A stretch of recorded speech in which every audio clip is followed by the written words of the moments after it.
Girlfriend, you have really dry knees. Thanks, Need Laura. some moisturiser. Thanks. I had the heated Moisturise. blanket on last night. Did you? It's and dried you out. Sucked me dry. I found out yesterday. Like Ben did. Yuck. Hey guys, and welcome back to another episode of Life Uncut. I'm Brittany. I'm f***ing traumatized. Okay, mate. It was behind the scenes. It's not going to make the cut. Yes, it will. No, it's not. Yes, it will. No, it's not. Well, my knees are not the dry. start. They're just a normal knee. Laura just said, oh, your knees are so dry. It's because she's been spending a lot of time on them. I wish. I wish. I'm too old for that. Welcome back to welcome back from Romania. Welcome back to Romania. Brittany's jet lagged, and I also feel jet lagged because I haven't slept this weekend. But you have arrived. You feel jet lagged because you got kids, but you perpetually jet lagged. I am so jet lagged. Probably the most jet lagged I have ever been in all of my time traveling. But like to the point of usually I have a couple of hours where I can't get to sleep and then I fall asleep. I was pinging, wide awake the entire night. I fell asleep an hour before I had to get up. I couldn't turn my brain off. I was like trying everything under the sun that I've ever remembered to try and fall asleep. So you know when like, I don't know if you've ever heard jet lag cures. It's like if you're ever struggling to fall asleep, they say that you shouldn't try and force yourself. Like don't just lay in bed and be like, come on, you can do it. Oh, it's the worst thing because if you do that, you then get paralysis because you just lay in bed looking at the ceiling. Paralysis? Well, you're like trying to will yourself to sleep and then your brain's just like overthinking and over everything. I got up and I was like, okay, I'll get up and watch some TV for a bit. So I watched some TV and I was like, oh, but then I remembered watching a screen is the worst thing. So I turned that screen off, went back to bed. Then I got up an hour later and I was like, I'll have something to eat. Like that was some milk, milk will like calm. And, yeah, well, I had Wheat Bix with brown sugar and milk. Went back to bed, didn't work. Then I started like thinking about every single thing you could possibly think about, like the anxiety. Have I done my tax yet? Is that you? I paid my tax last night. I woke up. Did I pay my phone bill? Yeah, 100%. And then I even was on Instagram because I was like, kill me. I even asked everyone, I don't know what was wrong with me. I had a lot of anxiety. I was like, what is the meaning of life? And I posted that. I literally posted a story that said, what is the meaning of life? That's when you've spent too much time on the internet and you need to put your phone down. Don't Britt. you ever? Also, nobody on there has the answer. Oh, there were some interesting answers, but I was like, if you're also telling me the meaning of life at 4 a.m., I don't know if I trust you. Like if I'm asking this question and you're writing to it, then the funniest thing was I was like, I know. I'll meditate, but I don't meditate on my own. I get like one of those, like you go onto Spotify and you're like 45-minute meditation or something. Have you ever done it? Or like sleep music? I am the exact person who says that they can't meditate but probably needs meditation. I can't do it. I have no interest in trying. I know all the people who do meditate will say, and this is the thing, if you say I'm not someone who can meditate, everyone who does do it says, you're the person that should meditate. It'll be really good for you. Once you start doing it, you get into good practice, it'll change your life. And I'm quite happy to be highly strung. What? I'm happy for you not to be highly strung. Please learn to meditate. No, yes, anyone can meditate. No, it's not easy. But I just put on sleep music or a meditation on Spotify, like a guided meditation, and then I just roll over, try and go to sleep, and it'll play for 25 minutes and turn off. Anyway, obviously I haven't upgraded my Spotify or something, so I'm like really getting into it and it's like hands up and feel the energy, relax, breathe. But then At 4 a.m. in the morning. Yeah, but then I don't have the Spotify version of no ads. So then an ad comes in. And I was like, motherfucker. Then it keeps playing. I'm like, man, so I sped forward 5 minutes, like get out of my slumber, put it forward like 5 seconds, go back to sleep. And then I hear him say, it would really help if you could leave 5 stars and review so that I could continue to grow. And I'm like, bitch, I need to upgrade my Spotify. I'm like getting deep into my slumber. And then this guy's telling me to like swipe up. No, you can't be mad about that because it's literally what we do after every episode. We've just told you how to improve your sex life. And then we're like, hey guys. We're not a meditation. Click the link, 5 stars. The heading is sleep meditation in the middle of the sleep meditation. That's okay. It's all right. People have got to hustle. Because you don't sleep. Speaking of hustle, this is a perfect segue. There is something that I am going to ask you to do, something that we ask you to do every year. It rolls around, drags itself out of the gutter, and that is, it's the Australian Podcast Awards. Pew, pew, pew, pew. Woo, woo, woo, woo. And we explosion. would love it. Yeah, I mean fireworks, not explosion. We would love it if you would go on. We're going to put the link in the show notes. Stop what you're doing, drop, stop, and vote go to the website and go and vote for Life Uncut in the Australian Listener's Choice Podcast Awards. Yeah, I mean, there's loads of different awards, but this is the listener's choice. So this is the one, I don't want to say the one that matters. They all matter, but it's the only award in the podcast awards that is voted by you guys, the listeners. Well, it's the only one that's not a stitch up. It's political, as all award ceremonies always are, because there's always a subjective nature to it, but not when it comes to the listener's choice, because that's you guys choosing the podcast that you want to listen to. Well, it's the only way to know that it's not political. So we have no proof it's political Yeah, for don't every sue other me. award. And anyone, because if we won an award, we wouldn't say it was political. We'd be like, but this is the one that it's like the one we really want you to take 2 seconds. You just click the link and it will say what podcast you want to vote for. Just in case you forgot, it's Live Uncut. Press enter. I've just done it myself this morning. And it's for us, it's like the bee's knees, it's the Logies, it's the Oscar. It's like for our industry, it's the be all and end all. It's the budget cut Logies. I mean, like, it isn't a community hall, but it is it's not important. It is not. It has upgraded this year. I'm pretty sure it's at the Star. Oh! Look at us, the podcasting industry. Can you just Google that? The It could podcast. be at the community hall. I don't know. I think it's at the Star. It is nice to see the advances that this industry is making. Every year, we're crawling up there. No, but the thing is, if you go on and you vote, you have to do your vote, you put in your email, and then you have to verify the vote via your email. It does only take a minute all up. It's very quick. It's very snappy. Brittany will give you a puppy. She's got a few of them that she needs to give out. Every year, Laura Every has said year, that. Brittany will give you a puppy if you vote. But also, I kind of feel like the podcast awards now feels a little bit akin to Mariah Carey at Christmas time. Like, every year we kind of Are you relating me to Mariah Carey? Not Sorry, exactly. that's what I heard. What I mean is that, like, Christmas is coming and then everyone drags out the Mariah Carey song. This is us. It's this time of year we drag out the, hey guys, please vote for us in the Australian Podcast Awards. To be fair, it's the only thing we ask. Don't want a lot for Christmas. Except for you to stop singing. It's the only thing we ask all year. So that's it. We've asked. I was going to say we're not going to ask again. We will. We'll probably ask next week. It's only open for 2 more weeks. So we did leave it a little bit late, which means we're probably going to ham it down your throat for 2 weeks. Britt, I want to know, since you're back, and we kind of just skimmed over it by talking about weird meditation and also sleep deprivation, how was Romania? Oh, yeah. Forgot I even went because I'm so jet lagged. Romania. It was so good to see Ben. Like, it was. He was at the airport for me. I didn't arrive until 2 a.m. in the morning. So he drove to the airport and waited for me because I always had it in my head that Romania is the most dangerous place in the world. That hasn't come from anywhere except like a preconceived idea I've had my whole life. Just things I've read growing up and I don't know what it was about. So he was waiting at the airport for me, which was uneventful first night. I mean, to be fair, Keisha reminded me of this in the car. The reason why Romania has been making it on the news recently is because it's where Andrew Tate got arrested and he was under where house arrest. a whole lot of human trafficking was happening. So, like, I mean, I understand why one might get the impression that there are some dangerous things that could happen there. 100%. But the thing is, that happens all over Europe. That happens everywhere, right? It's just that it hit the news because of Andrew Tate. He was under house arrest there. But everything that I looked up, and so many people had written to me saying that they were like female solo travelers, or not even just solo, but females that had traveled there and they loved it and that they like raved about it.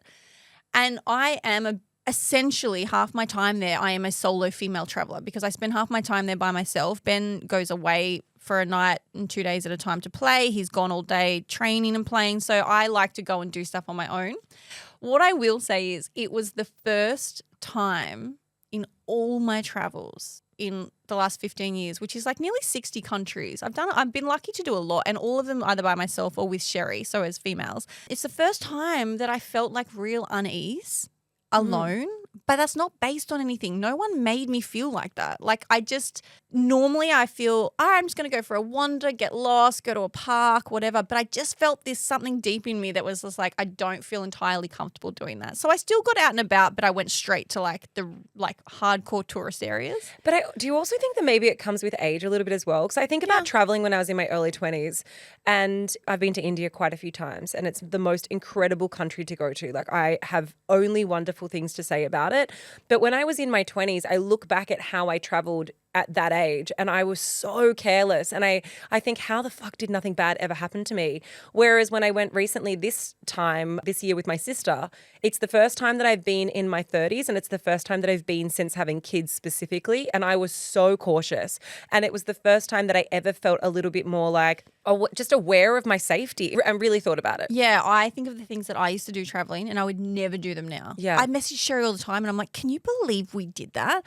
I think it's an age thing for sure. But it's also like Romania, I don't have a bad thing to say about it either. I want to say that. That's just this feeling that I got.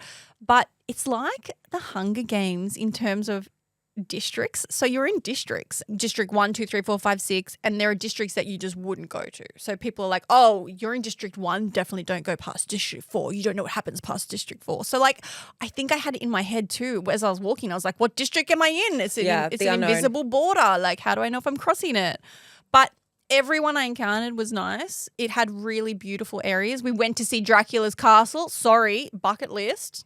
Saw Dracula's castle. Growing up, that was like a huge part of our life, right?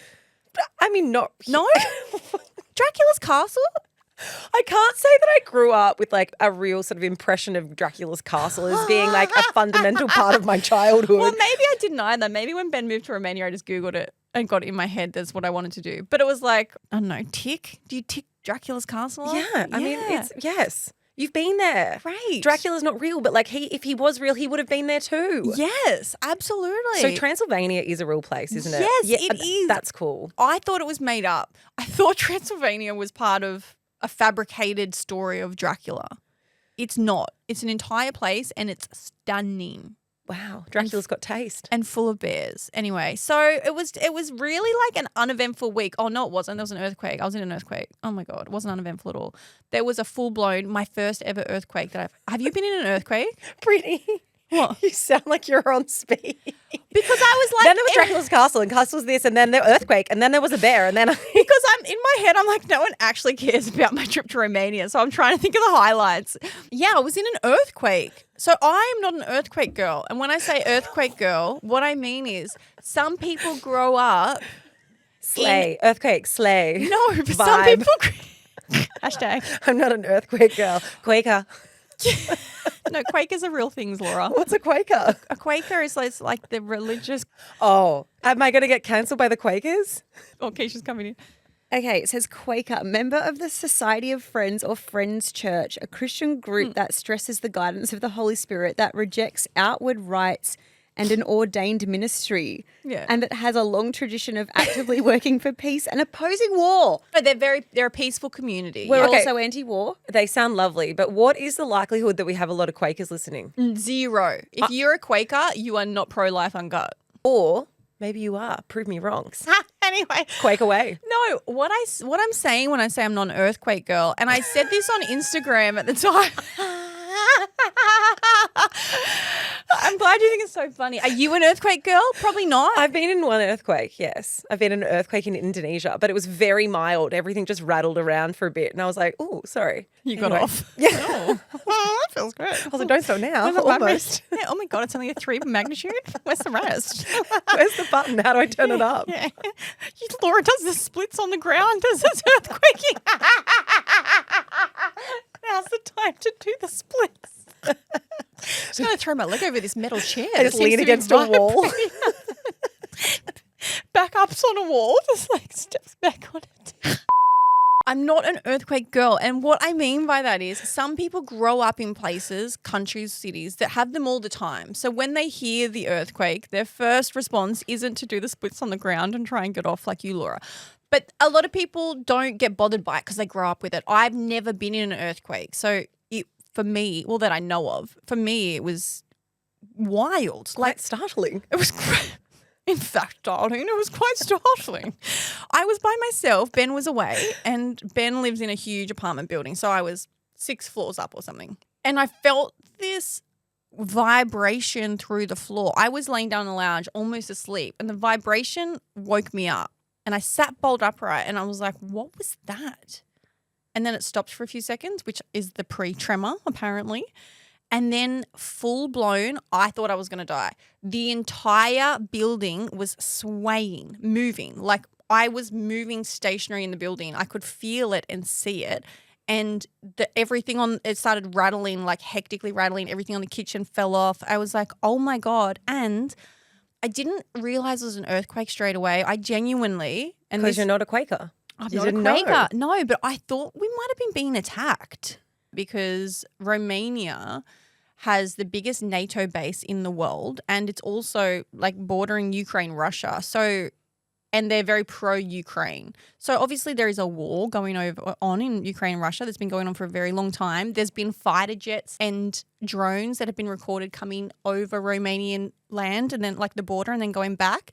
So my immediate thought wasn't to go to earthquake. My immediate thought was like, oh my God, is that we're being attacked? So I called Ben straight away and I'm like, something's happening and I don't know what to do. He's like, it's an earthquake. There's an earthquake. So I was like, what do I do? And apparently you just stand under a door. Don't you remember So I just this? stood under a door and I was like, is this what I'm supposed to be doing? And I was like, how long do I stay here for? I was Googling how long there are after tremors. Am I supposed to go downstairs and get onto the street? Will the whole building fall on me? Fire escapes. Don't you remember being at school and learning all of these random facts about like, okay, so when I was at school, I remember like, what do you do in a fire? Obviously that's not that random, yeah. really important. What do you do in an earthquake? Get in a bathtub, stand under a door frame. And I lived my life thinking that that was an imminent threat, that I was going to be in earthquakes and I would need to know the tools. Like there were so many, we learn about tsunamis. What do you do when a tsunami's coming? What are the warning signs of a tsunami? Yeah. What are they? Very happy to say that I have never witnessed yet a tsunami. The water retracts and it's the retraction of the water. And often people are so like mesmerized because it's quite an unusual thing to see that people go down to the beach to be like, wow, that's a really low tide. And then the tsunami hits. And that's what we learnt in school. We learnt so many things I've never had to implement. But if I was there with you, I would have told you, get under that door frame, girlfriend. Mate, I know what to do in an earthquake now, and I also know what to do if I see a bear. Like, I have learnt so much from going to Romania. St. Therese, they really didn't teach me how, like, they didn't teach me what a vow was. I learned that in high school. They didn't teach me how to read properly, but fuck, I'd be good in an earthquake or some sort of. What do you mean they didn't teach you how to read? Oh, we were that weird year. Some people who are my age, 38, might remember this. There was like a curriculum change that happened when Where they stopped teaching you? No, when we were in primary school. So when we were in primary school, there was a weird curriculum change that happened where they changed the year that you learnt, like what is a syllable, what is a noun, what is a verb, like those actual, like the constructs of what they are. They changed the year that you learnt it in, but it meant that somebody fucked up and there was a gap. We just didn't learn about. We got to year 7, and I remember our teachers being like, all you motherfuckers don't know what a verb is. Or you don't know what a verb is. Laura gets to year 7 and she's like, I still can't sometimes. I still do this with my lefts and rights for starters. But I also I couldn't tell you all of the actual meanings of like a verb, a noun, a pronoun. I think I might have been in that gap as well. Because like, we're the same age. Speaking of, I have a very cute life update that I want to tell you guys about because I'm a very proud mum and I just don't know how I got here already because I feel like Marlie just came out of my womb. Dude, me too. I feel like she just came out of my womb. She just came out of our womb, Brittany, and now she's 5 and next year she starts school. So at the moment, we're kind of like gearing up to do orientation with the school that she's going to and kind of like doing all the little things to get her prepared for the fact that she's leaving daycare where she's been at for ages now to go to this new school. And also the new school that she's going to is a bit of a distance away from where she currently does preschool. So she's not going to school with anyone that she knows. It's like going to be a really big transition for her. And yesterday she was standing in the kitchen and she was singing this song and I was like, sweetie, what are you singing? Like, where did you learn that song? And she goes, Mummy, it's my graduation song. She's singing her graduation song that she's learning for when she graduates preschool. Is it Green Day? Like every person in the world's graduation song? Graduation song? Yeah, no, I just whistled as well when I said graduation. What is Green Day song?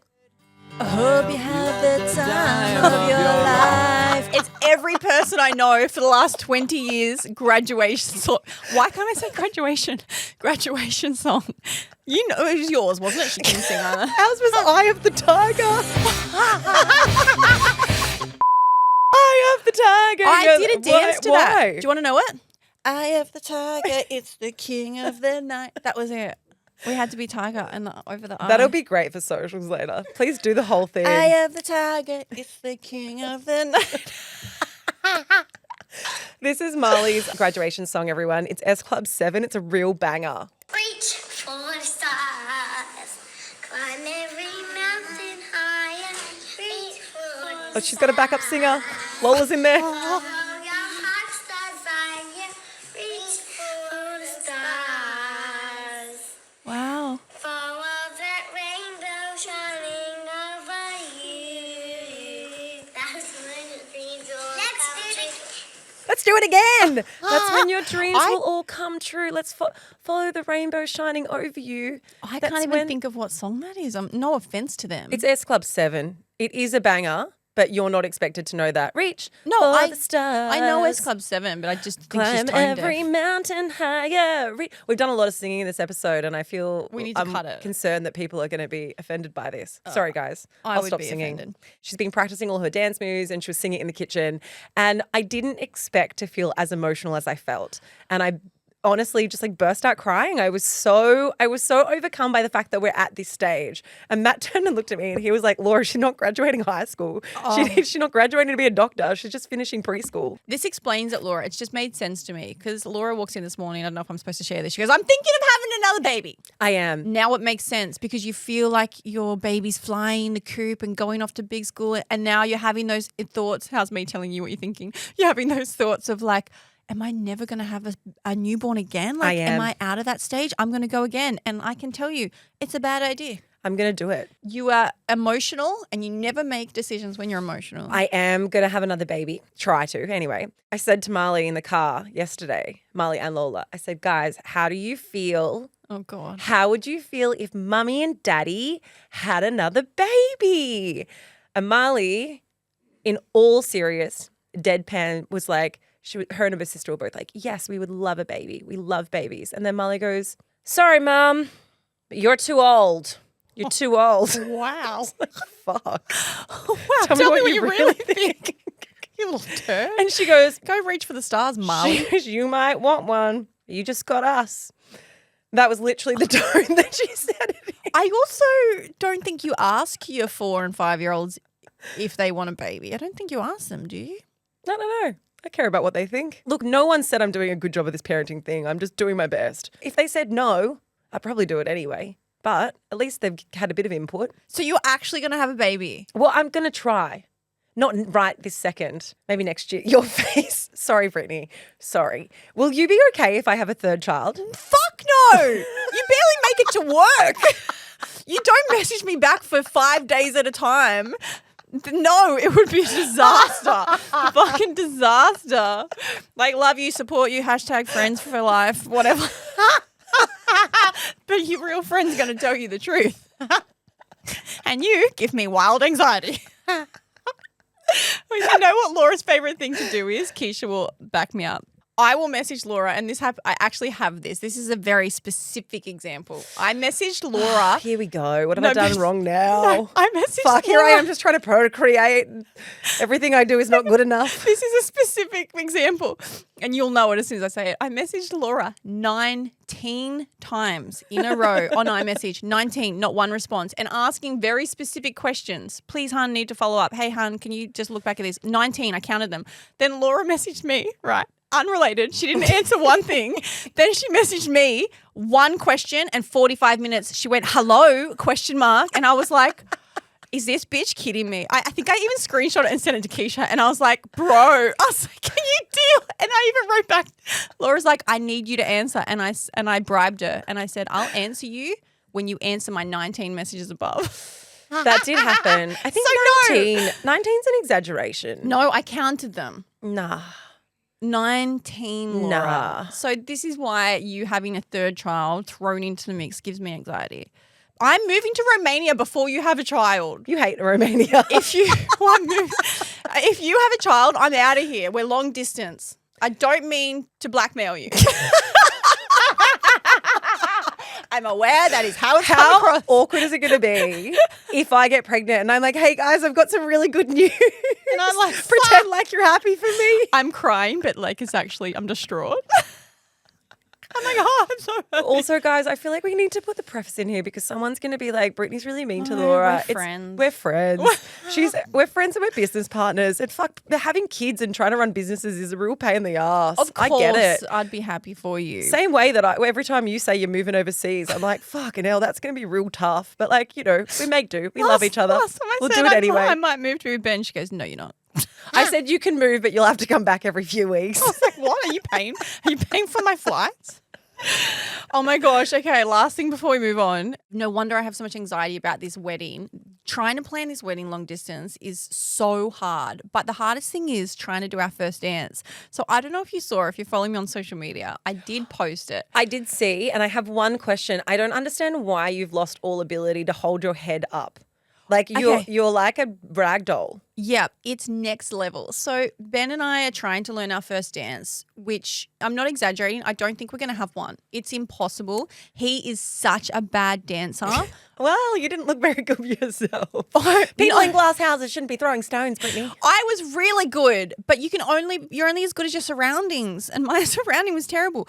So not only can he not dance, but part of my migraine Botox, if you're new here, I get migraines and I'm on a migraine Botox protocol. It's the only reason why Brittany gets Botox, everyone. Yeah. I That's also had to get fake boobs. No, I'm joking. So part of this migraine protocol is you get all this Botox in your head, your skull, the base of your skull and your neck. Now, the last time I went to see my neurologist, which was only 2 weeks before I went to see Ben, she's like, oh, I think we need to add it to these new places. So I got it because I was still getting some migraines. So I ended up getting this Botox in the front of my neck here. If you're watching, you'll see. But if you're not watching, I'm holding the front of my neck. The platysma bands. No, it's called sternocleidomastoid. It's sure. Call it whatever you want to. So I got it in the front of my neck and I got extras in the back of my neck. And what it means is, and I'm not exaggerating, I can't hold my neck up. It's like one of those things that go in the front of the car, the bobbleheads, you know, that wobble their head around. If I'm laying down in bed, I have to hold the back of my head with my hand and sit up. I have to push my neck has no strength anymore because every muscle is literally paralyzed by Botox. That is the weirdest thing I've ever heard. But I don't get migraines. So it's like, what do I weigh up? Can't hold my head up and don't get migraines. So anyway, Ben would be dipping me in our dance and I couldn't physically get back up. I could not. And even if he pulled me up, my head was dangling and my body would flap up. I was like a rag doll. It was so funny. But I was like, between the two of us, it's going to be a disaster. Imagine having the visual image of someone having so much Botox that they can't neck. lift their head up. Well, it's not like it's in my forehead and my forehead's way to the ground. I mean, it's there as well, Brittany. No, but you're making it sound like my forehead's so heavy of Botox that I'm dragging my head along the ground. Anything to be wrinkle-free. But yeah, so now I've got to weigh up what's more important. I think you just do what most people do, and that is that you just put on a nice song and then you just kind of hold each other and you sway from side to side. Laura, you choreographed a whole dance. You can't say just go and sway. We were both on Dancing with the Stars. Thank you very much. Had you done dancing then? Yeah. Oh, No, you hadn't. No. I was angling to get on Dancing with the Stars, guys. Something that's come out over the weekend are some advances in the world of online dating. Do we call it advances? I think it is. A technological improvement, one might say. A dating app advance. Yeah, specifically Mint. on advancement. Specifically on Hinge. If you are in the world of online dating at the moment, and this has been something that I think every single person who is online dating has experienced, it's when you send a message and you get no reply. The feeling of dissatisfaction, the feeling of exhaustion, the lack of encouragement that comes when you are matching with people online, but you're getting absolutely no response from them. And But I feel like that's the core of online dating. well, is it the core of online dating? Yeah, I'm not saying it should be, but I was on the dating apps for like 10, 12 years. And yeah, the number of times that you write to someone and they just don't write back even though you've matched. Having said that, I did the same thing. People would write to me and I'd be like, meh, and just leave them on unread. So you guys might remember we just did an episode recently with Therapy Jeff. It was called Why is Dating So Hard Right Now? And we really got into the nitty gritty of dating. If you are single, please go and listen to that episode. We have also done multiple episodes with Logan Ury. She is the director and relationship scientist behind Hinge. So she's worked with Hinge for a very, very long time. And this advancement that's been brought in with Hinge is specifically to deter people and stop them from leaving people on red and not answering messages and just kind of like collecting matches without actually engaging with those matches. So you guys might know that in 2017, they brought in a feature which was your turn to remind you to write back to the people that you've matched with. Yeah, so you would have been out of the dating game when they brought that in, Laura, but I unfortunately wasn't. So it was annoying because you'd be on your matches and You're swiping. you could have 100. No, you're not swiping. You've matched, right? So you're in your like catalog of matches, and you could have 100 matches that you've just ignored that have written to you that you haven't written back. So it's like a message alert. This alert used to come down and say your turn, like your turn to write back, as in like, hey, they're still waiting. It was a nice way to be like, they're still waiting for you, but you could just ignore it. So you could leave a match there for 3 years if you want. Yeah. Like for any amount of time. Because maybe you've changed your mind. Maybe you got a little bit swipe happy and match with people who actually you're not that interested in. And then you get the match and you're like, oh, actually, not sure. Well, they've brought in a new change. So it's called Your Turn Limits. And what that's going to do is it's going to prevent users from matching with new people if you have 8 or more unanswered messages in your queue. So if you are somebody who uses online dating as a way of basically like people shopping or window shopping, but you don't have any intention of actually messaging those people, if you have 8 or more messages that are left unread, you will be blocked from being able to continue to swipe until you either write back to 1 or more of those people in the queue, or you go through and delete those matches that you have left unread. So when you hear about this, I mean, there's definitely pros and cons and we'll get into it, but it also sounds like it's going to slow down that kind of like swipe, swipe, swipe rhythm that a lot of people get into. And it's going to create a lot more admin for people to actually go in and do something with the matches that they've received. I actually think it's great. That is, as someone who, like I said, I had like 100 people sitting there at a time. A multiple matcher. Well, yeah, it's because you want the options, right? And sometimes you're bored. Sometimes you want to talk to people. Sometimes you're like, oh, I'll keep them there as a backup. But at the end of the day, like you're on there wasting people's time as much as you're wasting your own time.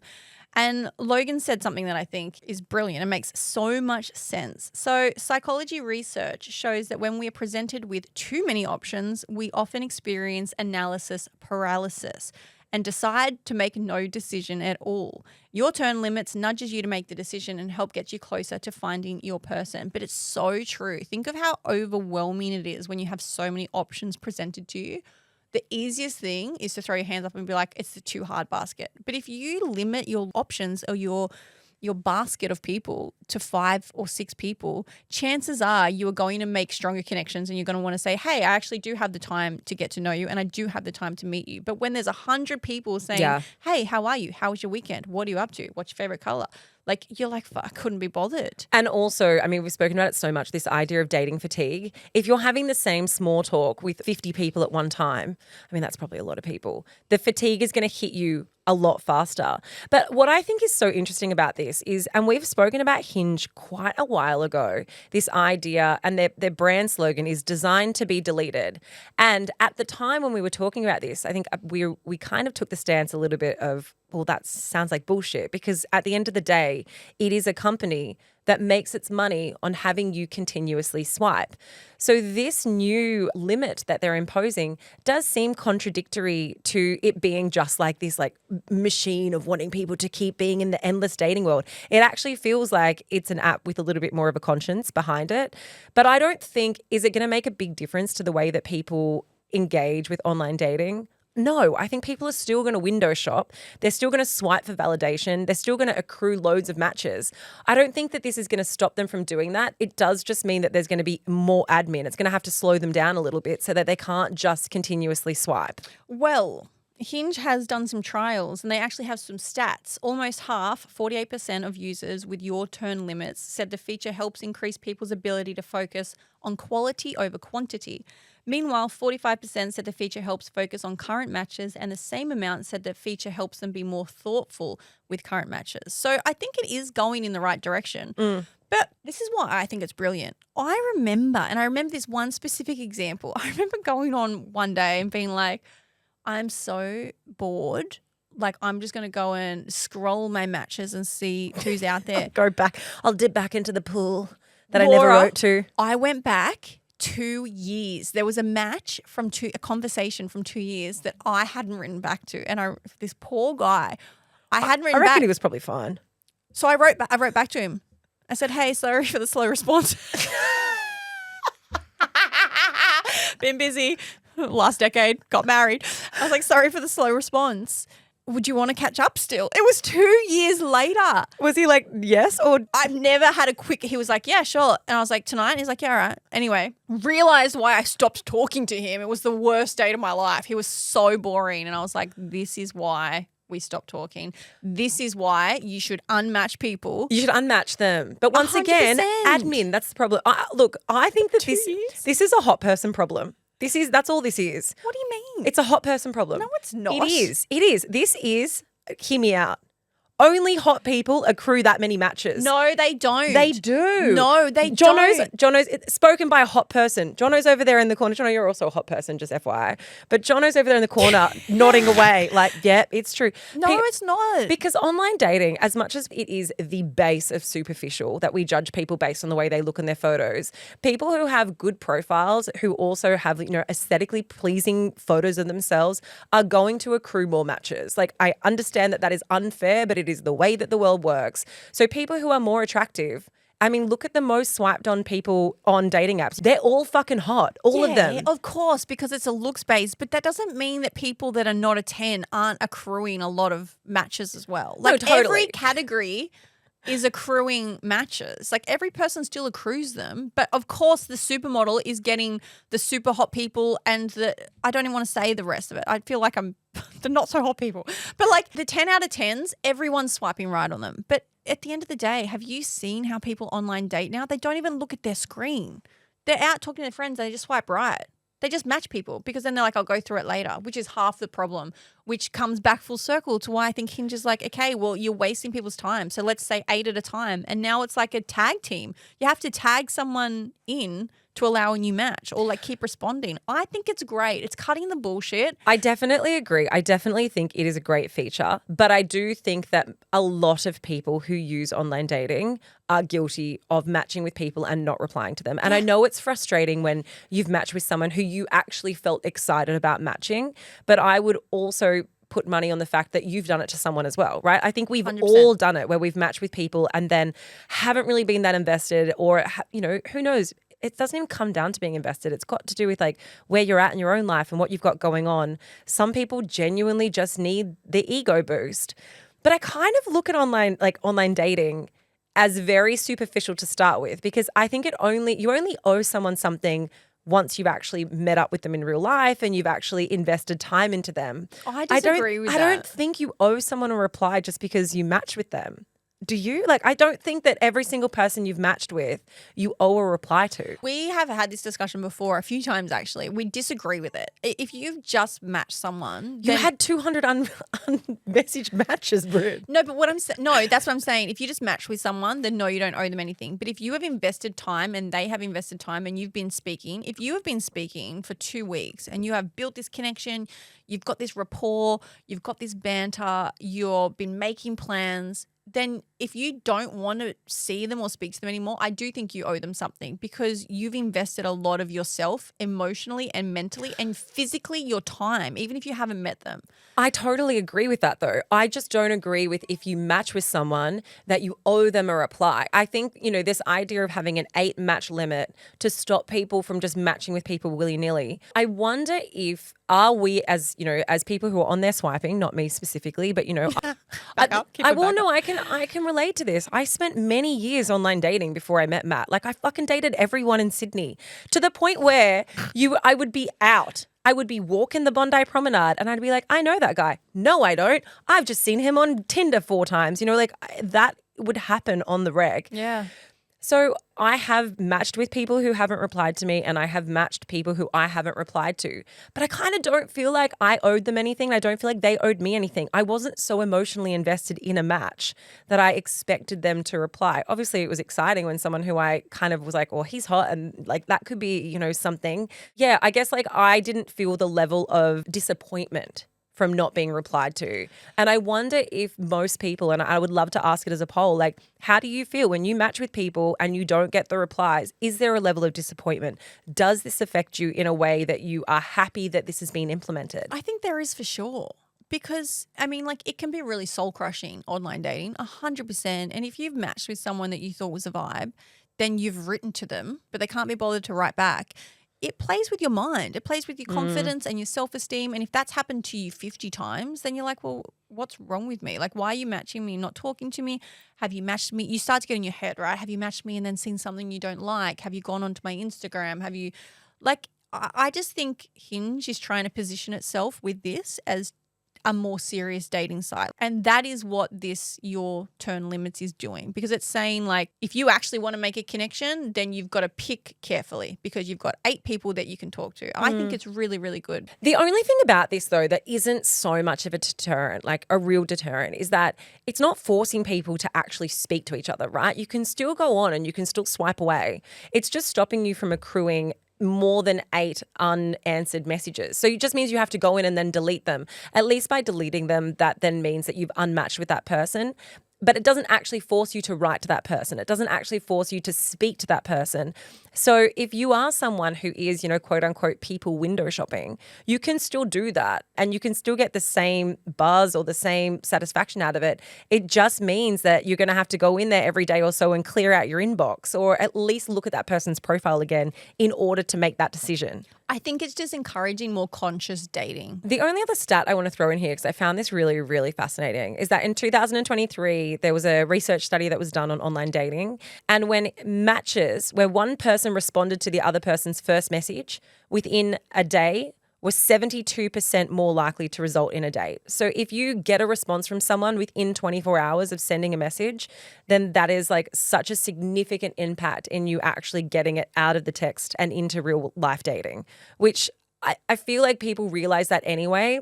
But I think if you haven't received a response in 48 hours, like the likelihood of getting a committed and excited response from that person is pretty fucking slim. It's because we're smarter daters now. We have the benefit of education in relationships and dating, like all the podcasts and the books you read, the specialists we hear from.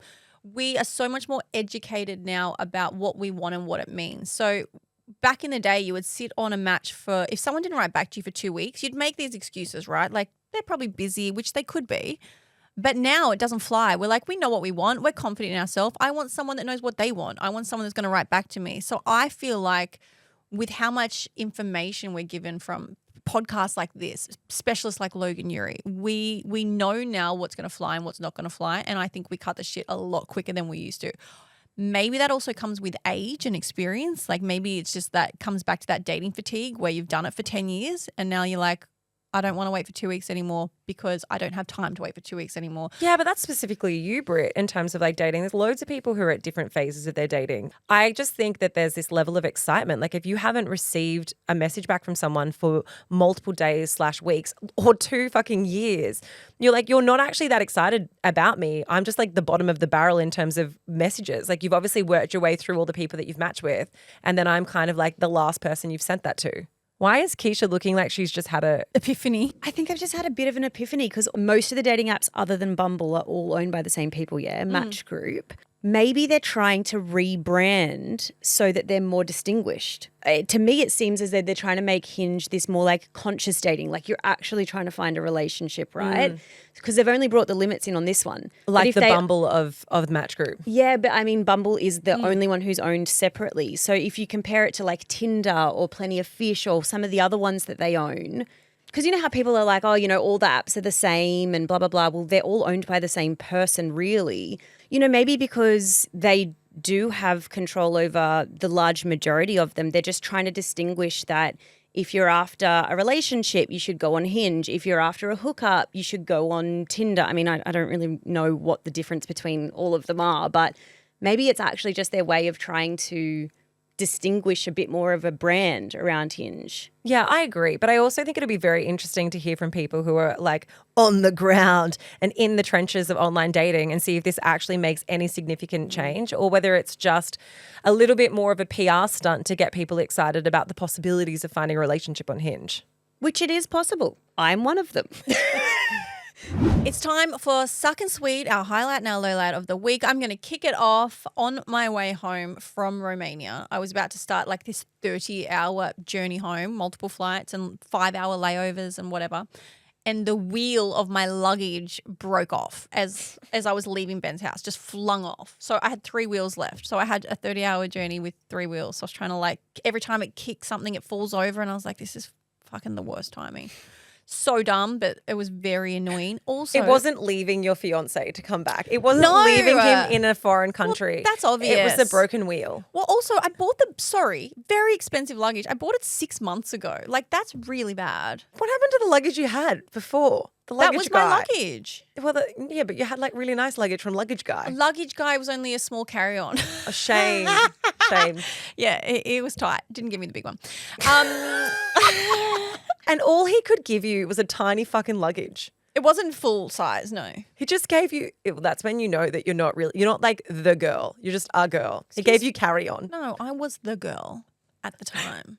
I don't even think he had big luggage then. Whatever.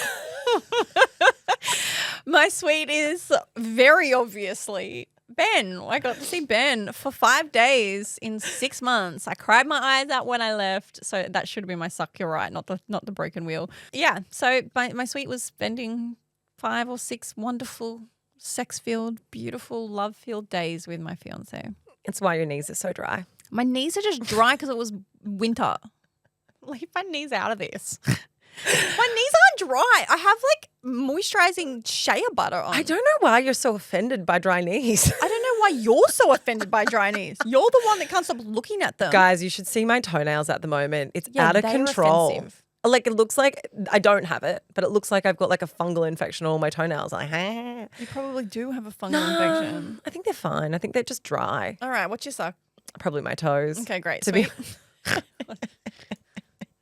My suck for the week is it all sorted itself out. You guys know that we're doing this big renovation down south in Ulladulla, and we had a tiler booked. We are moving at like a rapid speed pace on this place. And we had a tiler booked to do the downstairs bathroom. And we received all the tiles for the downstairs bathroom, opened up the boxes, and we were accidentally sent the wrong tiles for the flooring, which was a real fucking kick in the dick because it meant that we had to pay the tiler, we had to reschedule. So it's like the never-ending thing about renovations is that you have a budget and then things just blow the budget because shit goes wrong, especially Yeah. when you're trying to move quickly.